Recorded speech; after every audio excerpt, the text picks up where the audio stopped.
Welcome back to another video. If you're new here, we're in the middle of building out our ultimate overlanding and expedition camper in our Land Rover Defender called Rango. In this video, we're diving into some woodworking. We're building a custom cubby box to house our inverter and give us some much needed extra storage space up front in the cab. We'll also be starting the ply lining in the back, getting things prepped and ready for the full camper conversion. Specifically, we'll be tackling the main roof section and both side panels. In our previous camper builds, we've kept things pretty standard, but this time we've decided to go a bit rogue and really have some fun with the design and build process. So stick around and join us as Rango, our Land Rover Defender, starts to take shape.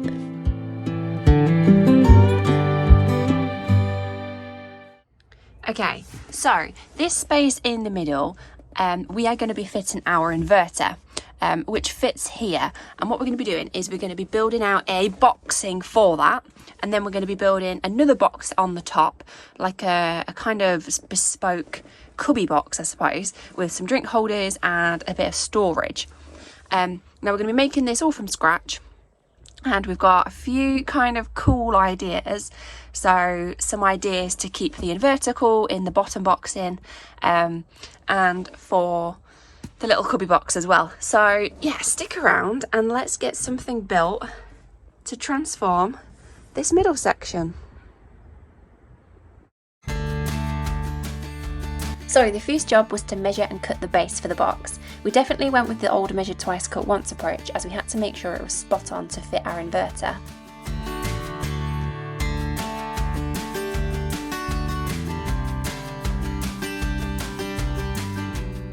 Once the base was cut, we test fitted it to make sure everything lined up. This is the foundation of the whole cubby box, so it was important to get it right before moving on to the next steps.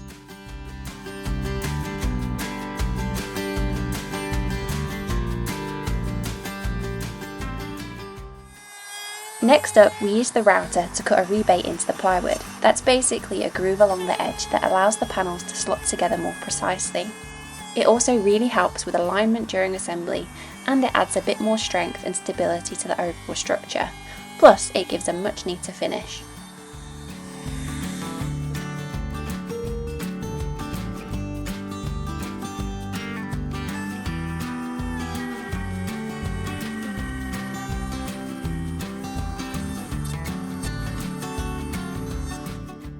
Now you can really start to see the edges coming together. And after each new cut, we gave everything a quick sand to smooth it out. It just makes the wood much nicer to work with and helps everything fit together more easily.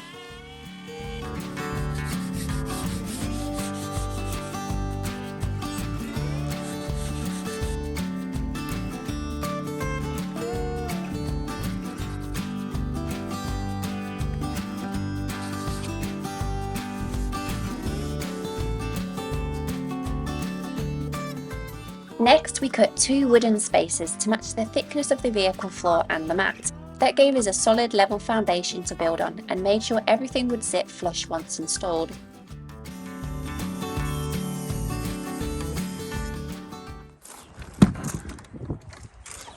So these legs are glued to the bottom of, there we go, the bottom of that box.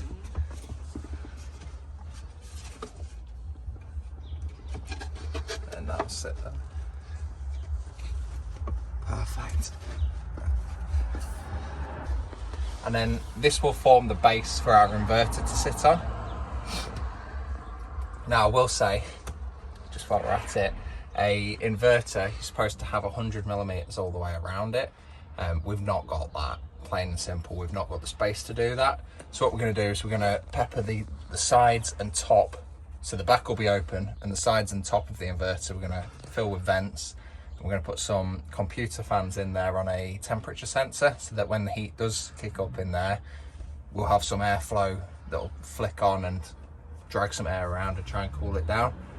Now it's not ideal, we know that, but we're working in such a small space, we've got to find ways to make it work. Then it was time to glue the spaces down. We used wood glue to secure them to the base and followed up with the nail gun to lock everything in place. That gave us a strong bond and made sure the spaces weren't going anywhere.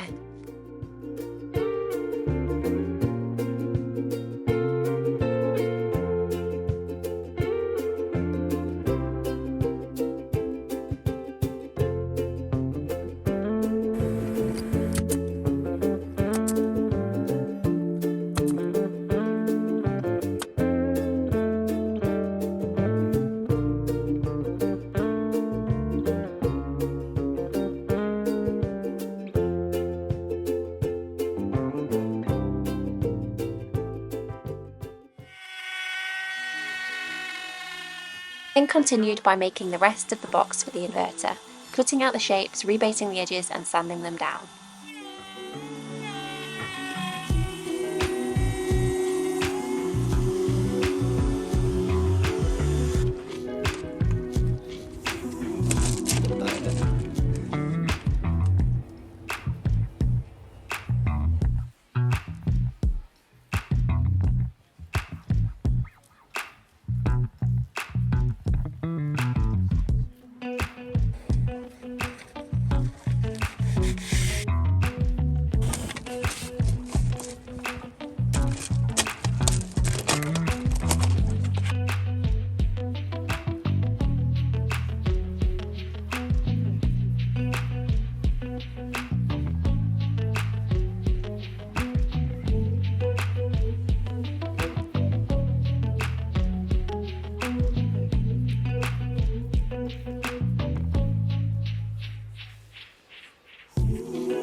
Now the box was really starting to take shape, and we could mark out and drill the holes for the vents and fans, which are important for keeping everything cool and ventilated once it's all put together.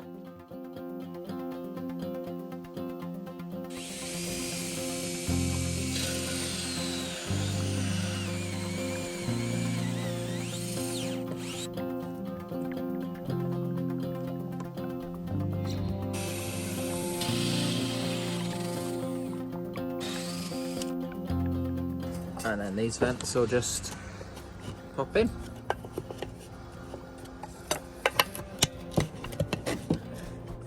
But we'll take them out and fit them back in when we've finished the paint. So now it was time to take it over to the Land Rover and test fit it all.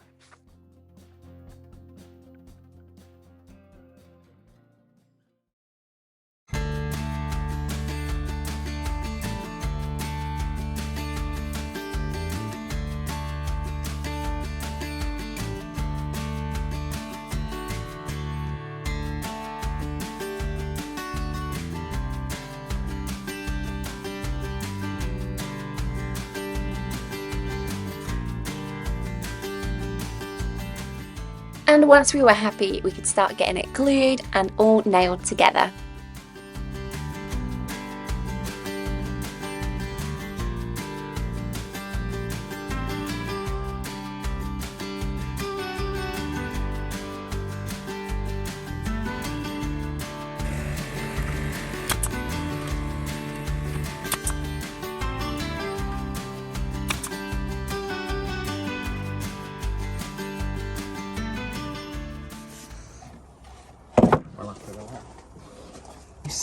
And that will just drop on there.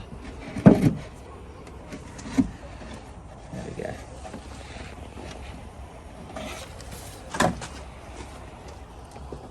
So we're now going to start making the cubby box that will sit on top of the inverter box and just give us a little bit of storage.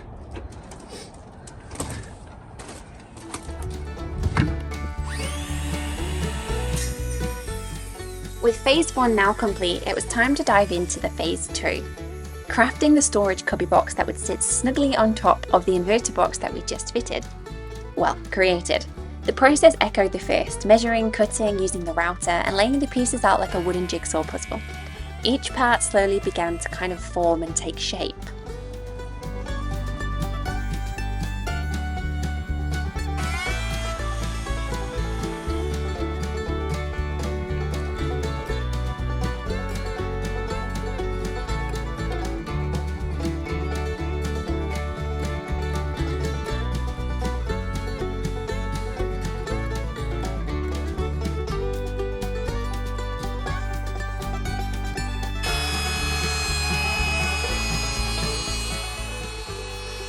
This was then followed by all the finishing touches, more sanding, smoothing, refining, slight cutting and adjusting, before the final assembly brought it all to life.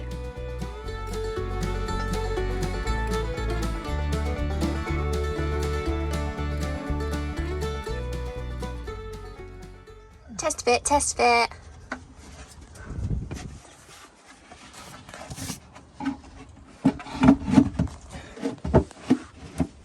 So we've already tested that and we know that fits over the inverter. And we have the Cubby box. Like that.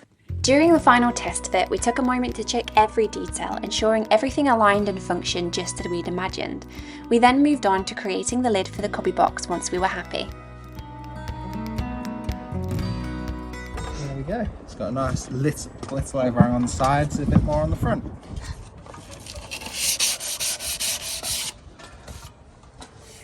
Yeah, looks bloody good. Oh, it's good that. We got a little bit of this bungee cord that we bought, and we're just going to put some pieces kind of there and there, just so we can store miscellaneous items in it, just to give an extra little bit of storage really.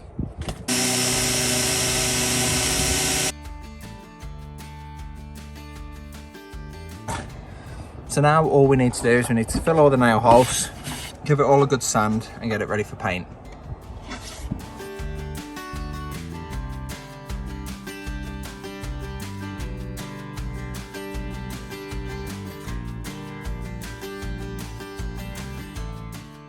So while we were doing some sanding and using some wood filler, we realised that there's one more job that we needed to do before we started using some fine filler and prepping it for paint. And this was drilling a little access hatch into the top of the inverter box. And this just enables us to see the lights on the box so we can keep on check and keep up to date with what's going on. That evening, we used some fine surface filler and painted the boxes. We also stained the lid, allowing to fit the lid the following morning. While we were painting, the 3D printer was busy working hard on our custom designs for the Cubby box, which we'll show you in a closer detail in a little bit. But for now, let's get the inside carpeted. So basically, I'm going to be carpeting the inside now, and what I'm going to be using is this carpet tile, which was a couple of quid from B&M, and I'm just going to cut the shapes to the sides, stick the sides on and cut the shape for the bottom. Now we've chose for this stuff and not the other carpeting stuff because it's hard, and the piece in the bottom we want it to be removable so we can then see what's happening with the inverter underneath here if we need to. So I'm just going to get to cutting out, measuring the pieces and then get it all put together.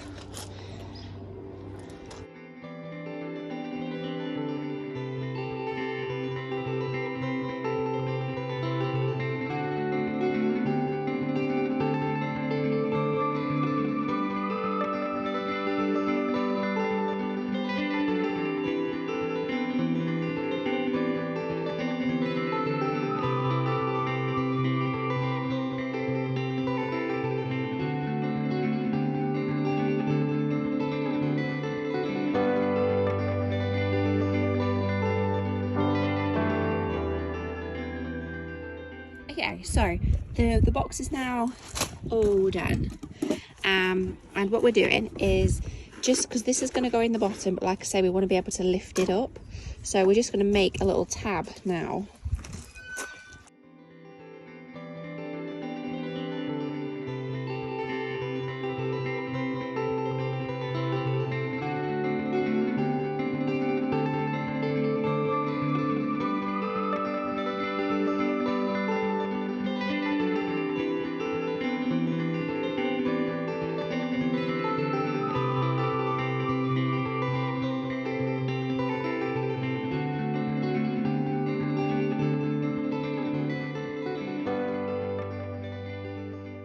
So something else we do with all our vehicles is we use the Apple AirTags and we just put them in.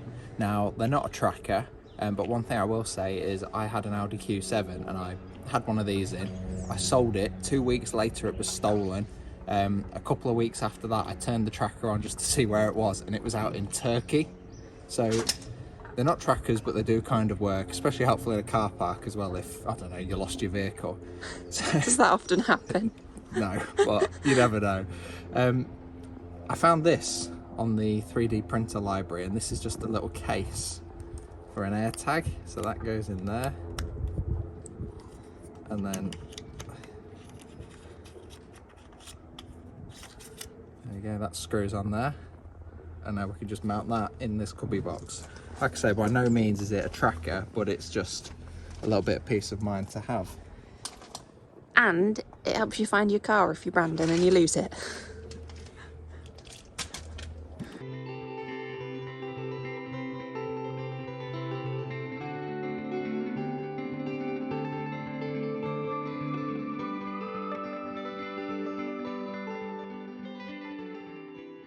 So I'm not sure if I've also shown you the 3D printing now it's complete. So we've got these two cup holders. This was all 3D printed.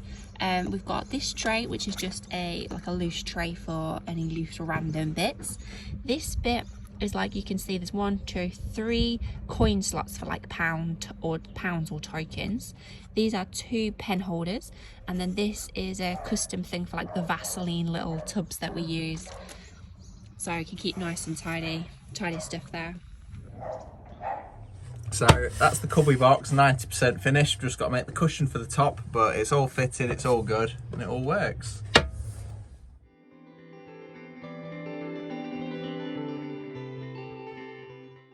Okay, so moving on to the next step, the ceiling.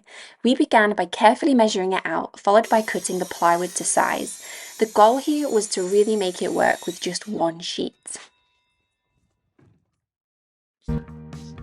Once we were happy with the fit of the ceiling, it was time to plan out the lighting. We had 6 spotlights to install, and after some back and forth, we decided to go a bit rogue. No neat rows or rigid symmetry, just a more organic, scattered feel that would help soften the space and add a bit of character. Here's where it gets a little more unconventional. I grabbed a handful of rocks from the ground. Stay with me. We didn't rely solely on this scattering process, but it helped spark the idea. Using them as a loose visual guide, we could better imagine a layout that felt more natural and spontaneous. Once we refined the placements, we marked the positions and drilled the holes. Holes are drilled for the lights, all rando. What are you thinking? Oh, Doug's up. What do you reckon? Yeah? Next up, bungee. Bungee next. So what we're going to be doing is marking up where we're going to put some bungee on it, so that we can just put some bungee cord on, and then we can just strap in kind of anything hanging about. It's just a bit of extra storage really.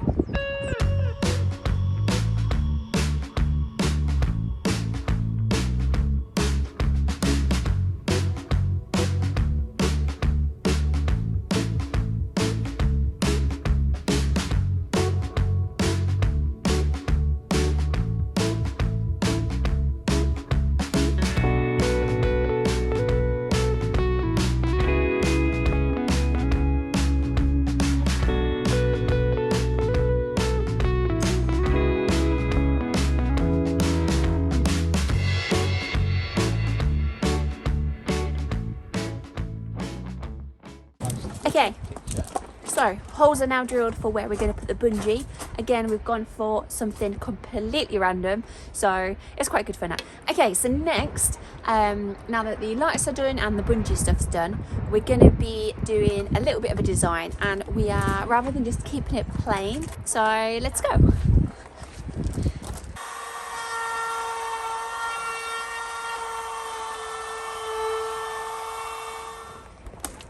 Okay, so just before we go all in, we thought we'd show you what we're doing in terms of the detail and depth that we're going to add to this plain piece of ply. So here is a test piece, and as you can see, we are not following any pattern or anything like that. We're just, Brandon is just going freehand, creating this little piece with the router tool. And on the router tool, we've just used a little like triangle tipped bit. And let's give us kind of that. Yeah. It's like a little V groove. Yeah, quite deep. And then I think our plan is to maybe paint the V groove and then stain the rest. So we'll see what it comes out like. Let's go for it.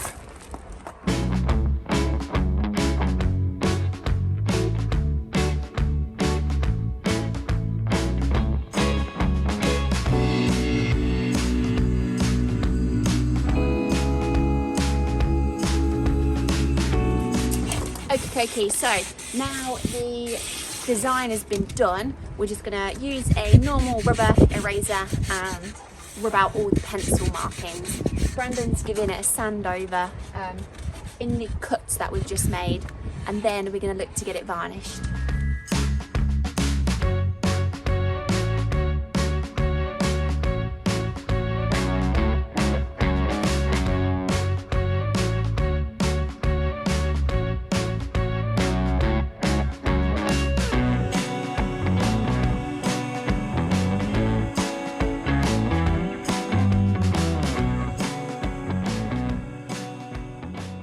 So we have now got the plywood ready, all done, all the holes cut, sanded, cleaned, and now we are going to get it stained. So I'm going to be using this wood dye, this American walnut, and this is what we used on the center cubby box thing that we built as well, and it turned out really, really nice.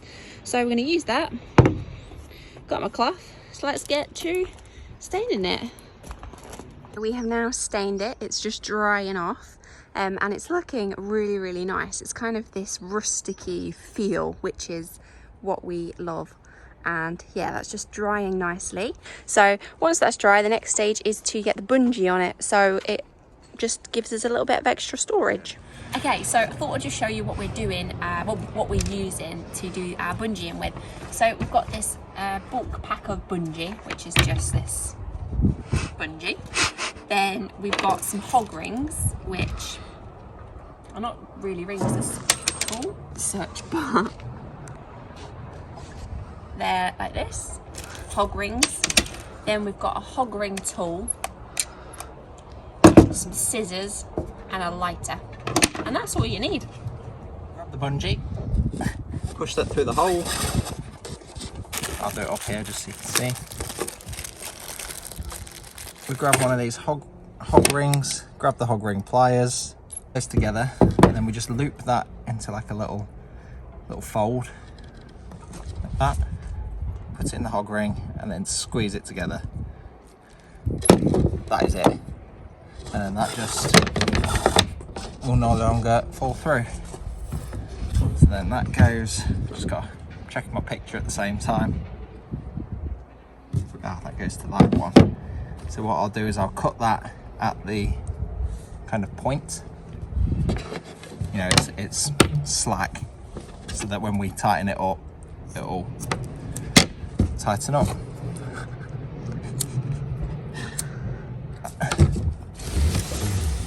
That goes through the hole. My beautiful assistant will just hold that there. Let's stand this up on its side while we do the rest.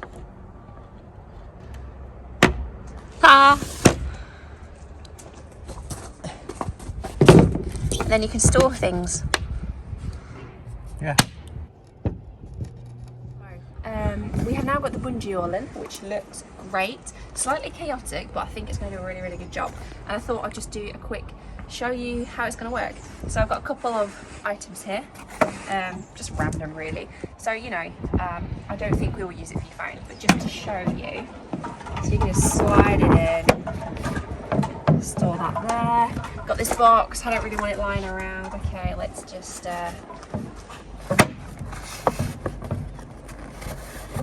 store that there, and it ain't going nowhere. So I don't know what we're going to use it for, you know, it's just a little bit of extra additional storage, but what a good little way of making use of the roof. So next thing to do is get the lights in, so let's get to it. Okay, so the ceiling is now in and it looks great. So with this one, we took a few risks. We just kind of went for it, as it is only a temporary ceiling. Obviously there's still loads of ply to do, but I thought we'd just give you a little bit of a show and tell you what's happening. Okay, so ceiling's now in, pretty happy. You can see how the bungees are gonna work by these maps up there. So what we're doing is we're just popping a bit of insulation behind the wood, a little bit more of that, and then we can start doing the rest of it.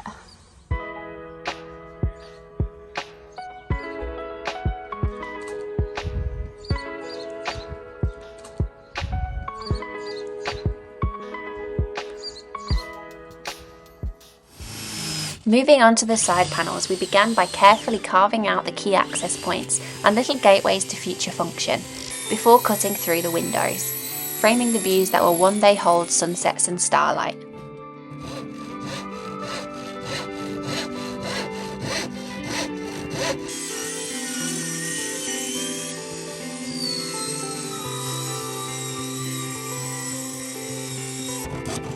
So this is the first side piece.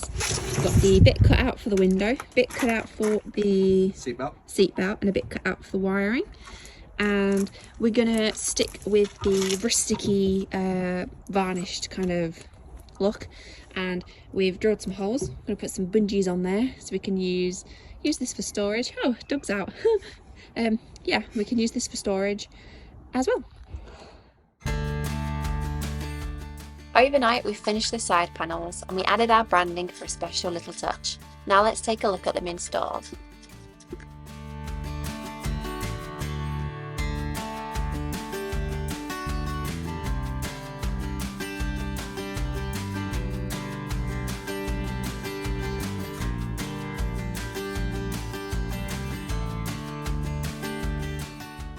And that's a wrap for this video. Thanks for coming along for the ride. We hope you've enjoyed watching the progress unfold just as much as we've loved creating it. If you haven't already, hit that subscribe button to stay in the loop with all our projects and adventures. Until next time, take care and we'll see you in the next one. Thanks so much for watching.